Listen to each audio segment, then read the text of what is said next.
सांगली लोकसभेसाठी भारतीय जनता पार्टीमार्फत संजय काकाची उमेदवारी जाहीर करण्यात आलेली आहे।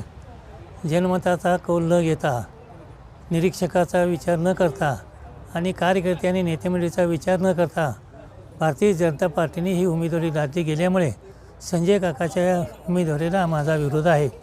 त्याची कारणं अशी आहेत की संजय काकानं झेडपीमध्ये गद्दारी केली, सांगली महापालिकेमध्ये गद्दारी केली, मार्केट कमिटीमध्ये गद्दारी केली। एवढंच नाही तर माझ्या आमदारकीच्या वेळेलासुद्धा त्यांनी गद्दारी केल्यामुळं आणि आमचेच कार्यकर्ते फोडण्याचा प्रयत्न केले, अनेक वर्षे ते करतात। त्यामुळं आमचा त्या उमेदवाराला स्पष्ट विरोध आहे, याची पक्षाने दखल घ्यावी। त्याचप्रमाणे विरोधी पक्षामध्ये राष्ट्रवादी नेते जयंत पाटील आहेत, काँग्रेसमध्ये विश्वजित कदम आहेत।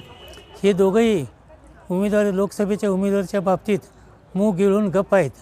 त्यांनी याच्यावर ठोस निर्णय घेऊन हा जिल्हा काँग्रेसचा बालेकिल्ला असतानासुद्धा ते दोघं काही बोलत नाहीत। त्यांच्या अंतर्गत संजय काकाशी सेटलमेंट आहे की काय अशा प्रकारची शंका येते। त्यामुळे त्या दोघांनी चांगला सक्षम उमेदवार उभा करावा आणि आमचा दुष्काळी फोरम विचार करून कुणाला पाठिंबा द्यायचा याचा निर्णय नंतर घेण्यात येईल। Press the bell icon on the YouTube and never miss another update.